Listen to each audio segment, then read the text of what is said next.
Assalamualaikum warahmatullahi wabarakatuh. Salam sejahtera untuk kita semua. Pada kesempatan kali ini, saya akan membahas satu materi tentang pasar saham, yaitu analisis teknikal. Seperti kita tahu, pada materi pembelajaran di video sebelumnya, ada dua jenis analisis, yaitu analisis fundamental dan analisis teknikal. Nah, pada video kali ini saya akan fokus membahas tentang analisis teknikal. Nah, perlu saya sampaikan bahwa video ini saya buat tujuannya untuk menjadi bahan ajar di perkuliahan pasar modal. Nah, saat saya membuat video ini, saat ini adalah jam 3 pagi, ya, 5 September 2020. Jadi semangat pagi sambil menunggu waktu subuh saya buat materi kuliah ini. Nah, konsepnya adalah follow the smart money. Analisis teknikal mengikuti tren yang sedang terjadi di pasar. Analisis teknikal mempercayai bahwa pasar bergerak dalam tren tertentu, dan tren ini akan bergerak terus hingga terjadi perubahan permintaan dan penawaran.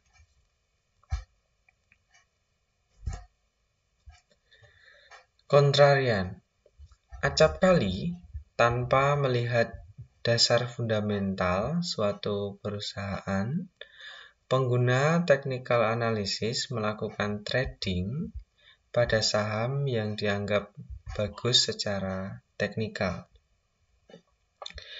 Nah, seperti yang sudah saya bahas di video sebelumnya yang berjudul perbedaan analisis fundamental dan teknikal. Jadi, analisis teknikal ini seringkali digunakan oleh para trader. Trader itu apa? Trader adalah seseorang yang membeli saham dengan tujuan jangka pendek. Jadi dapat capital gain atau kenaikan harga saham jangka pendek, dia jual begitu. Sedangkan perlu saya sampaikan juga ada orang-orang yang tujuannya jangka panjang, biasa juga disebut investor. Mereka lebih menggunakan analisis fundamental. Namun, kedua analisis ini juga bisa digabung. Jadi, analisis fundamental dipakai, analisis teknikalnya juga bisa dipakai. Begitu, bisa digabung. Tetapi dalam kenyataannya, ada banyak orang yang kalau sudah mantap dengan analisis fundamental, mereka kadang justru tidak suka dengan analisis teknikal. Jadi, karena anggapannya analisis teknikal itu belum tentu benar, seperti itu. Begitu juga dengan para trader yang sering menggunakan analisis teknikal, bisa juga mereka tidak suka dengan analisis fundamental. Tidak peduli apakah perusahaan tersebut punya fundamental bagus atau tidak, yang penting secara teknikal suatu saham akan naik, maka dia beli. Seperti itu. Nah, perlu saya sharing juga, pernah ada pembicara di satu seminar. Pembicara tersebut cenderung ke fundamentalis begitu.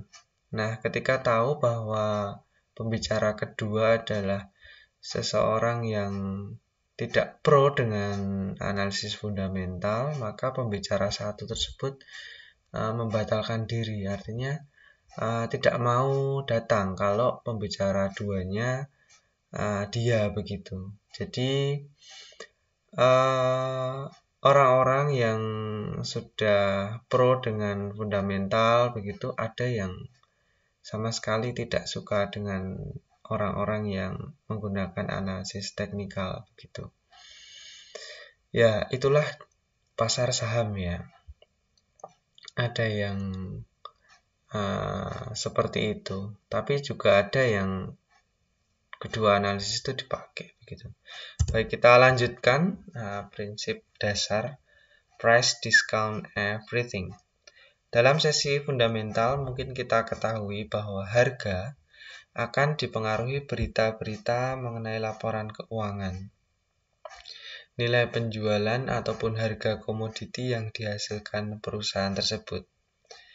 Namun teknikal mempercayai bahwa harga akan mendiskon semua berita tersebut. Acap kali harga bergerak melewati harga teoritis secara fundamental, bisa naik atau turun. Prinsip dasar selanjutnya adalah price fluctuates in trends. Harga saham atau komoditi biasanya akan bergerak dalam suatu tren tertentu. Prinsip dasar yang selanjutnya adalah history repeats itself. Technical analysis mempercayai bahwa sejarah akan berulang. Maksudnya, jika harga suatu saham dengan pola tertentu terjadi, maka di kemudian hari pola seperti itu dapat terjadi pula. Psikologi manusia pada dasarnya sama dalam mengantisipasi keadaan pasar. Jadi kalau ada saham yang bagus, secara tren juga harganya mengalami tren naik begitu selama 5 tahun berturut-turut atau dalam kurun waktu tertentu, maka secara teknikal analisis ini dipercaya bahwa sejarah itu akan berulang. Jadi ya pada kurun waktu yang akan datang itu masih akan naik seperti itu. Nah, selanjutnya saya akan masuk ke definisi. Adalah suatu metode yang dipergunakan untuk menganalisa data-data masa lalu dari suatu sekuritas yang meliputi data harga, volume, dan interest. Tujuannya, analisa dilakukan untuk memprediksi arah kecenderungan harga di masa mendatang. Nah, model analisanya, data-data disajikan dan dianalisa secara kuantitatif maupun kualitatif dalam bentuk grafis atau charting.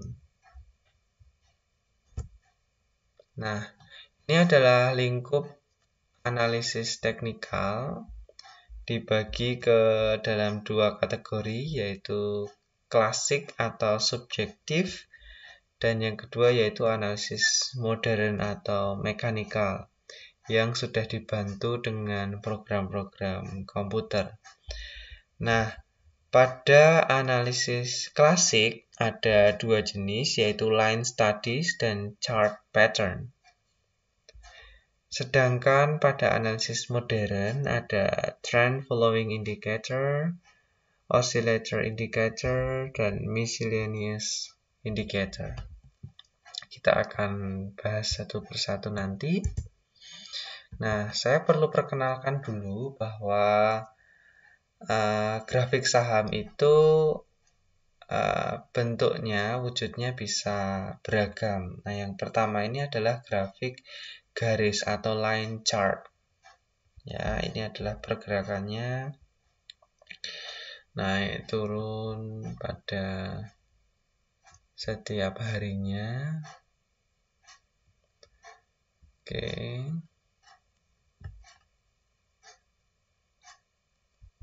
Nah, grafik saham itu biasanya juga bisa kita atur apakah ini daily, weekly atau monthly. Nah, grafik di sini adalah yang daily. Jadi ini harian ya, sifatnya ini harian, setiap hari naik begitu. Kalau weekly berarti ya setiap minggunya naik atau turun. Kalau monthly setiap bulannya begitu. Nah, kalau chartnya monthly biasanya dalam satu grafik begini sudah bertahun-tahun begitu. Misalnya ini 2000, kemudian 2001, 2002 begitu. Nah, perlu saya sampaikan juga kalau saudara lihat yang daily ini artinya saudara tujuannya untuk trading jangka pendek. Tetapi kalau saudara mau invest dalam jangka menengah atau jangka panjang ya saudara pakainya yang weekly atau monthly begitu. Baik, ini masih memperkenalkan ya grafik saham. Yang selanjutnya adalah grafik batang. Nah, dengan grafik batang ini kita bisa mengetahui ada high atau harga tertinggi, kemudian close. Close itu adalah harga pada saat penutupan sesi ya, jam 3 sore. Saat ini saat pandemik jam 3 sore. Dulu sebelum ada pandemik jam 4 sore. Kemudian open. Open itu adalah harga pada saat pembukaan jam 9 pagi. Kemudian yang low. Low ini adalah harga terendah pada periode itu ya. Misalnya ini adalah grafik yang daily ya. Grafik yang daily. Maka di sini harga terendah transaksi pada hari itu. Ya, ini harga tertinggi transaksi pada hari itu. Begitu. Selanjutnya ada candlestick. Ya, candlestick. Nah, candlestick ini yang sering saya pakai dibandingkan dengan dua jenis grafik sebelumnya tadi. Karena apa? Karena lebih mudah dilihat, lebih nyaman bagi saya untuk melihatnya. Ya, di sini juga ada informasi high-nya harga tertinggi, close-nya, kemudian open-nya, low-nya pada periode tersebut ya, hari itu. Karena ini daily ya. Kemudian ini juga, nah ini beda warnanya. Maksudnya apa? Kalau warna putih begini, ini open-nya di bawah, close-nya di atas. Artinya apa? Harga penutupan itu lebih tinggi daripada harga pembukaan di hari itu. Kemudian yang ada warna hitam ini ya, ini kebalikannya ya, opennya jam 9 pagi sekian, kemudian close-nya jam 3 sore sekian ya, di bawah begitu. Nah, ini chartnya itu juga warnanya bisa merah begini. Kalau saudara sudah daftar di sekuritas untuk menjadi investor saham begitu, saudara akan dapat aplikasi. Nah, di aplikasi tersebut biasanya warna ini bisa diatur ya. Misalnya saudara suka warna biru dan kuning begitu, bisa diatur. Tetapi secara umum ya biasanya putih, hitam, atau putih merah begitu. Nah, merah ini menunjukkan harga close-nya lebih rendah daripada harga open-nya gitu ya. Jadi ini kalau kita lihat ya grafik yang terakhir ini, di hari terakhir ini, opennya di sini di harga 46. Nah, kemudian di hari tersebut ada transaksi ya, bisa naik turun, naik turun. Nah, ini sempat menyentuh angka 48 ya, sekitar 48. Nah, kemudian karena ada permintaan dan penawaran ya, terus penawarannya banyak, permintaannya lebih sedikit, maka harganya turun, sempat menyentuh di sekitar 40 3,5 di sini ya. Nah, tapi saat penutupan ya itu naik sedikit begitu.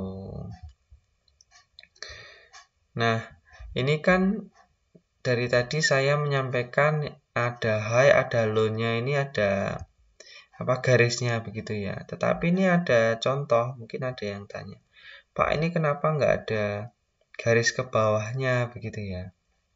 Nah, ini karena harga low-nya, harga terendahnya itu sama dengan pada saat open-nya begitu ya. Jadi ini kenapa? Karena permintaannya terlalu tinggi ya. Jadi ini biasanya karena ada berita positif. Jadi di awal hari jam 9 itu ini langsung naik aja.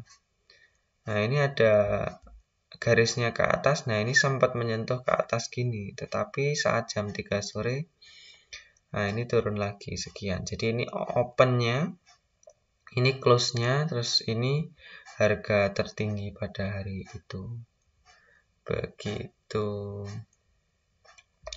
Kemudian kalau yang tidak ada garisnya di atas, nah ini berarti sedang ada sentimen negatif ya, berita negatif. Ini langsung pada saat harga pembukaan langsung turun, begitu turun banget, sempat menyentuh angka 46-an sini ya, tapi saat close-nya ya naik sedikit ya. Jadi ada harga pembukaan, ada harga penutupan, kemudian ada harga tertinggi dan ada harga terendah pada periode tersebut. Nah, ini penting saya jelaskan.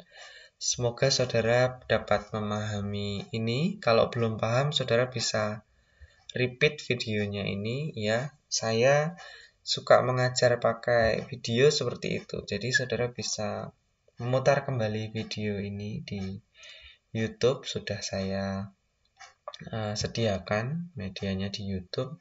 Saudara bisa putar berkali-kali apabila saudara belum paham. Kalau benar-benar belum paham sampai beberapa kali ya saudara boleh tanya ke saya.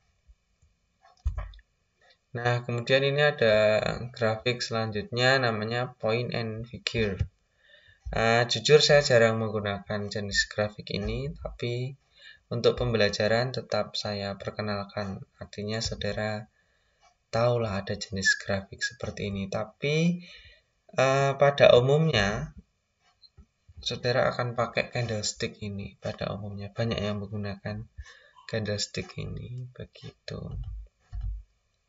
Nah, kemudian ini ada volume histogram chart. Jadi di bawah grafik harga saham itu biasanya investor menggunakan menu volume begitu. Volume ini digunakan untuk melihat apakah transaksi sahamnya itu banyak atau tidak. Jadi jumlah saham yang ditransaksikan. Nah, di sini ada penjelasan, if prices are in uptrend and volumes high, then this is taken as confirming the direction of the trend. Ya, jadi harga sahamnya itu uptrend, naik, kemudian volumenya itu juga tinggi. Nah, itu konfirmasi bahwa trennya itu benar-benar akan naik, gitu ya. Harga sahamnya naik, kemudian yang diperdagangkan juga banyak, begitu. Maka secara teknikal itu konfirmasi ya bakalan masih akan terus naik, begitu. Sedangkan ini yang kedua, if prices are in uptrend but volumes are low, then this may indicate that buyers are losing interest and a trend change is on the way. Ya, jadi harganya naik tetapi volumenya itu sedikit, low ya. Kemungkinan ini adalah indikasi bahwa pembeli itu sudah kehilangan minatnya.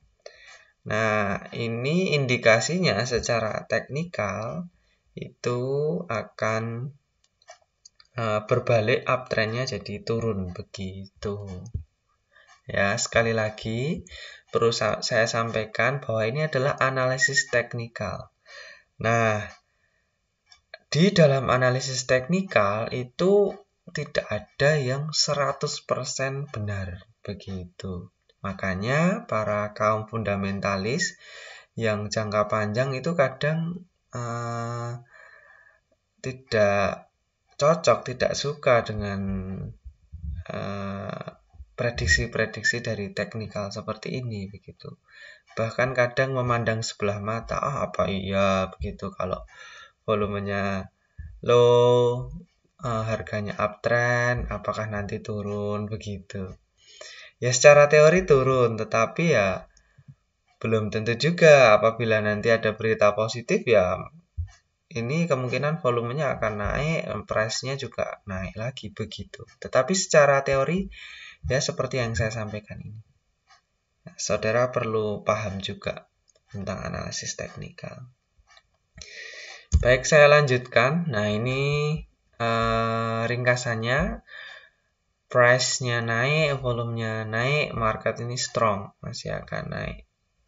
Kemudian price-nya naik, volume turun, ini warning sign. Ya. Kemudian harganya turun, volumenya naik, ini weak. Ini price-nya turun, volumenya turun, warning sign. Warning sign indicates that the price trend may change. Ya, harganya turun, volumenya turun. Nah, ini indikasinya trennya bisa balik naik begitu ya. Oke, saya lanjutkan. Nah, ini adalah metode yang subjektif. Tadi sempat ada bagan, ya ada dua metode. Yang ini yang pertama, metode subjektif. Adalah metode penentuan garis penganalisa dengan opini dan argumentasi individu berdasarkan pengalaman. Memiliki kelemahan besar karena sangat subjektif. Tetapi memiliki keunggulan karena sederhana dan mendahului leading atau harga. Ya, mendahului harganya ya. Jadi ini leading begitu.